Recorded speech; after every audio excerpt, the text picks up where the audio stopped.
Halo semuanya, selamat datang di sesi bedah materi kita kali ini.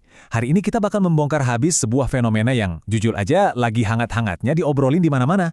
Yap, lonjakan harga emas yang super gila itu. Kita bakal membedah gimana sih sebenarnya orang-orang memperdagangkan volatilitas pasar ini lewat apa yang disebut dengan perdagangan berjangka. Berdasarkan obrolan mendalam dari sumber kita bareng Helmi Yahya dan pakar industri Freddy Chandra, kita akan pisahin mana yang mitos dan mana yang fakta. Dan yang paling penting nih, kita bakal ngebekalin kamu dengan pengetahuan biar bisa main aman di dunia trading yang, lumayan kompleks ini. Oke, nggak usah lama-lama, yuk langsung kita mulai. Ini dia peta jalan kita hari ini. Kita bakal mulai dari melihat realitas demam emas, lanjut membedah perdagangan berjangka, revolusi OTC, jaring pengamanan finansial di Indonesia, cara ngenalin broker bodong, sampai ke peluang emasnya itu sendiri. Bagian pertama, realitas demam emas, fakta di balik FOMO. Pernah nggak sih kamu ngerasa ikutan FOMO gara-gara ngelihat harga emas yang terbang ke langit? Nah, coba ditanyain ke diri kamu sendiri. Apakah emas beneran safe haven atau jaring pengaman finansial yang super aman kayak yang selama ini diajarin ke kita? Sumbar kita nyorotin fakta yang lumayan bikin kaget loh. Bayangin aja, dari harga di kisaran $3.000 per troy ounce, emas terus-terusan cetak rekor all-time high, bahkan sampai nembus angka 4.800. Tapi, tiba-tiba aja pasarnya anjlok, koreksi dalam banget sampai turun lebih dari 15%. Wah, buat yang beli di harga pucuk, pasti kerasa banget tuh ruginya. Jadi pertanyaannya, kalau emas itu aset yang paling aman, kok harganya bisa terjun bebas secepat itu? Nah, jawaban dari misteri itu ada di kutipan yang satu ini. Freddy Chandra, CEO QuickPro sekaligus pakar industri, bilang kalau emas itu bukan lagi sekedar safe haven. Dia sekarang udah jadi aset yang digerakkan oleh sentimen. Maksudnya gimana tuh? Jadi emas sekarang bukan cuma sekedar tameng pasif buat nahan inflasi doang. Begitu ada ketegangan geopolitik naik, ekspektasi dan kepanikan orang-orang langsung bikin harganya meroket tajam. Tapi pas suasananya mulai adem, atau pas investor ngerasa udah waktunya take profit, harganya bakal koreksi dengan sendirinya. Jadi ngegabungin pikiran kalau emas itu pasti aman, dengan emas itu cara instan buat kaya, itu ya bisa dibilang sangat menyesatkan.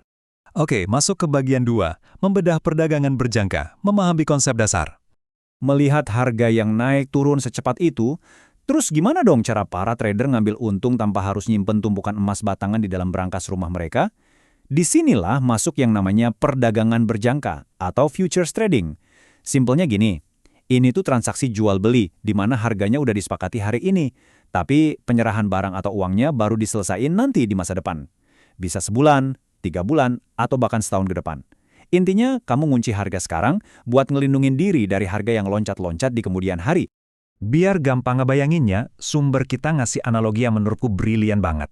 Coba bayangin kamu tuh pengusaha yang butuh pasokan jagung buat setahun penuh. Nilainya 6 miliar rupiah. Nah, di perdagangan berjangka, kamu nggak perlu tuh ngeluarin duit 6 miliar hari ini juga. Nggak usah.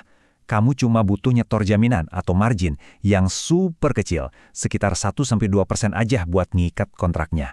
Jadi, semisal harga jagung tiba-tiba terbang bulan depan, bisnis kamu tetap aman karena harganya kan udah dikunci di awal. Kita lanjut ke bagian 3, revolusi OTC, era kontrak kertas. Tapi, industri keuangan modern tuh bergeraknya cepet banget. Mereka nggak berhenti cuma di komoditas fisik kayak jagung atau kopi tadi. Kalau zaman dulu, perdagangan itu wajib mindahin barang fisik, yang pastinya butuh logistik ribet dan modal gede. Sekarang kita udah masuk di era over the counter atau OTC. Bedanya jauh banget loh. Di sistem OTC ini, 95% trader tuh bahkan nggak pernah nyentuh emas fisiknya sama sekali.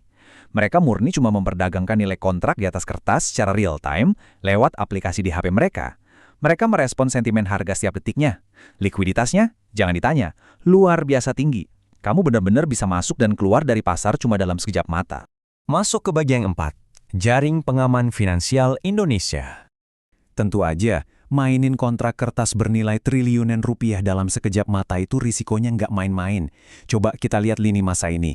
Dulu, di tahun 90-an, ini tuh ibarat Wild West, area abu-abu yang nggak ada aturan mainnya dan penuh sengketa. Karena itulah pemerintah akhirnya turun tangan, bikin Undang-Undang Nomor 32 tahun 97 buat ngatur komoditas. Terus aturannya disempurnain lagi di tahun 2011, biar perdagangan alternatif kayak kontrak kertas tadi bisa masuk. Nah, puncaknya ada di Undang-Undang P2SK tahun 2023 kemarin. Aturan baru ini ngebikin pengawasan jadi super ketat. Bapepti ngawasin komoditas, OJK ngawasin efek, dan Bank Indonesia ngawasin pasar uang. Ini benar-benar lapis perlindungan yang sengaja dibikin buat ngamanin kamu. Dan buat ngasih kamu ketenangan pikiran yang lebih nyata lagi, coba deh lihat kemana larinya duit kamu. Waktu kamu transaksi, duit kamu itu nggak cuma ngendap di dompetnya broker loh. Aturannya jelas, 70% dari dana kamu wajib disetor langsung ke lembaga clearing berjangka yang di-backup sama negara. Jadi, kalau kamu untung, lembaga inilah yang jamin kamu pasti bakal dibayar. Terus 30%-nya kemana? 30% sisanya ditahan sama broker semata-mata biar likuiditasnya terjaga.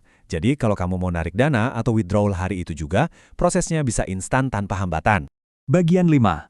Mengenali broker bodong. Lindungi investasi Anda. Sayangnya nih, sistem keamanan canggih tadi itu cuma bakal berfungsi kalau kamu mainnya di lapangan yang resmi. Kalau kamu sampai nggak sadar daftar di broker bodong, kamu nggak bakal dilindungi hukum sama sekali. Jadi ini dia checklist krusial dari Helmi Yahya yang harus banget kamu catat. Pertama, wajib hukumnya ngecek izin broker di situs resmi Bapepti.